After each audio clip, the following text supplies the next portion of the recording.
if you are a hard worker and probably also an overachiever, then I want to tell you about a pitfall to watch out for.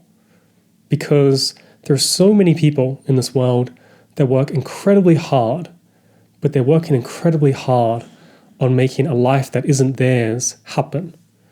Now, my name is Joe Yulee. I'm a philosopher.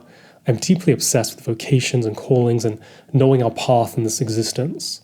And that's why I'm here educating people on YouTube, writing articles on Substack. I host a podcast called the Career Archetypes Podcast, sharing material on Instagram and showing students step-by-step a process in order to choose the right career path with conviction by unearthing their career archetype in our Unearth membership. And I do this because we're meant to know what our calling is in this existence.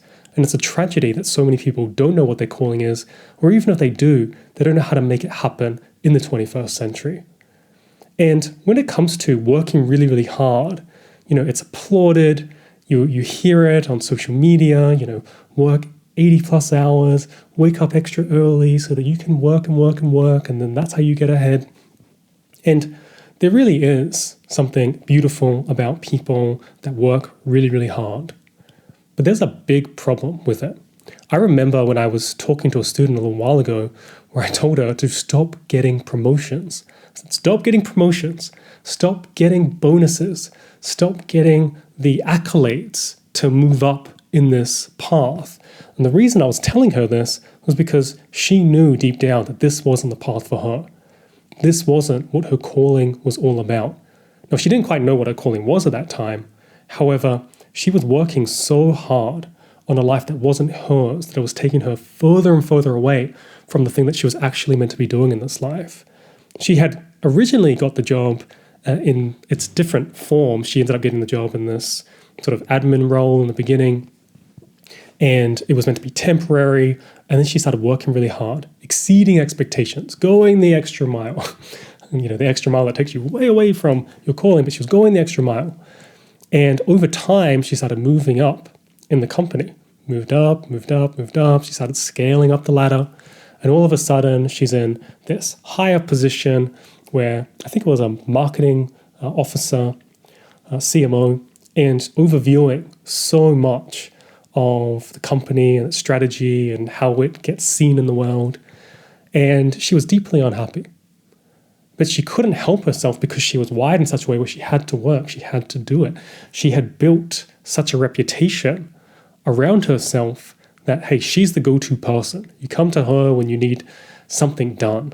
And she was able to get things done in such a way that it was hyper efficient. It was able to bring them in, excess profit. There was just a lot of things that she could do really, really well by just grinding it out. And this is how she moved up and up and up. And she told me that early on, she knew that this wasn't her path. She knew that she was just continuing on and moving up a ladder that she shouldn't really be going up on. And yet she just did it anyway because she didn't quite know how to leave it, how to move, how to navigate away from it, how to transition into another path. And so when you only have effort and work at your disposal and you don't know what your calling is, you suddenly end up building on whatever somebody else has already laid the foundation of.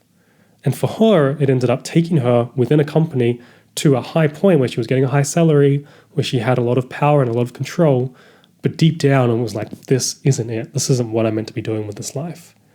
And it had her feeling as though she was trapped in that position.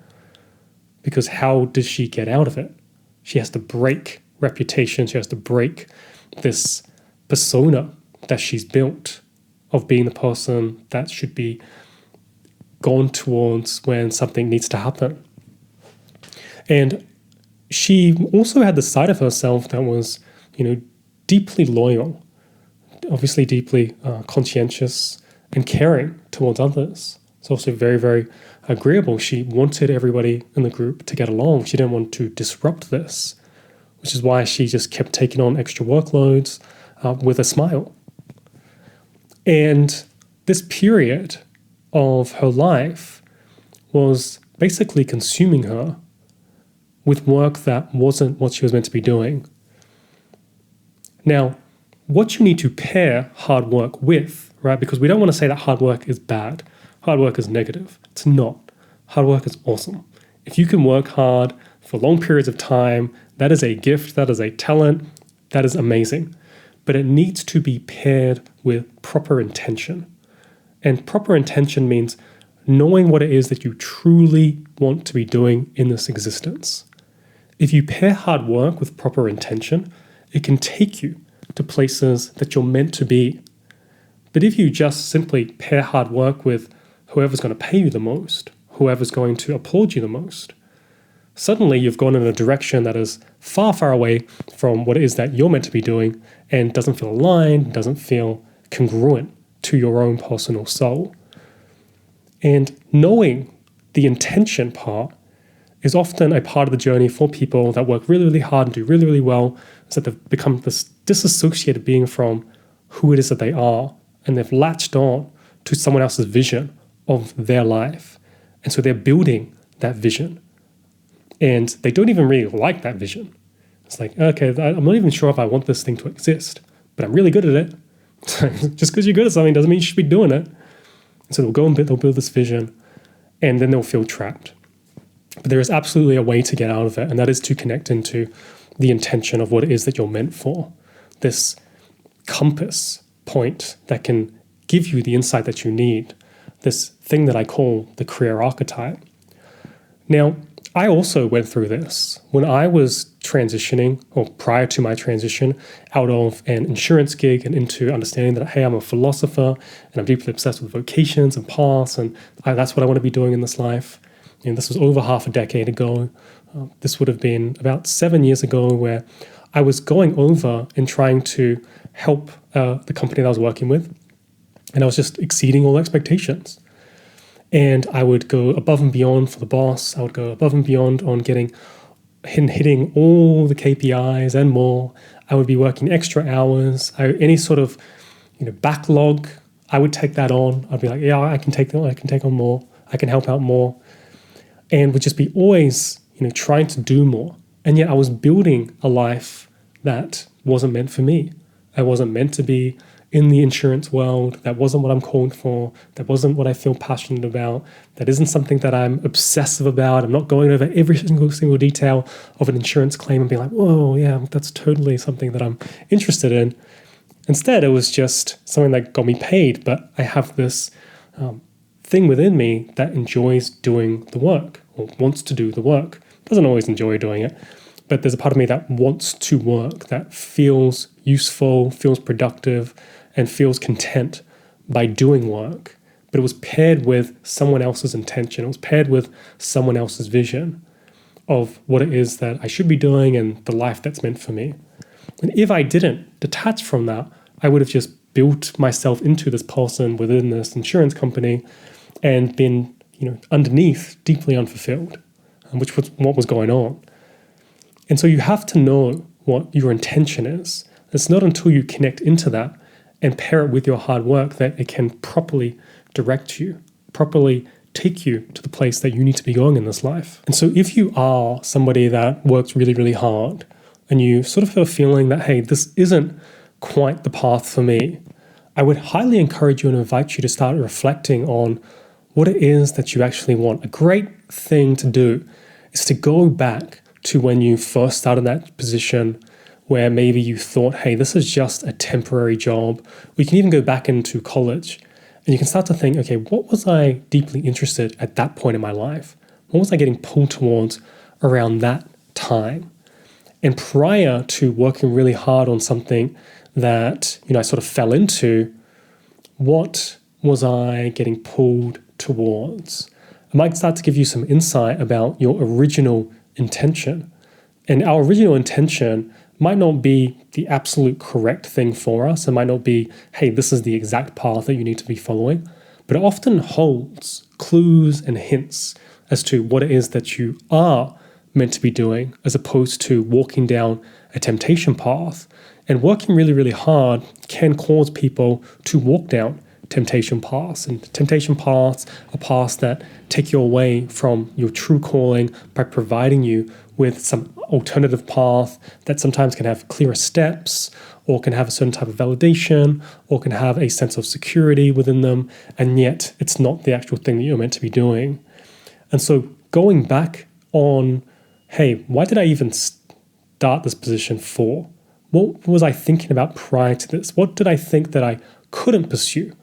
And so pursued this instead.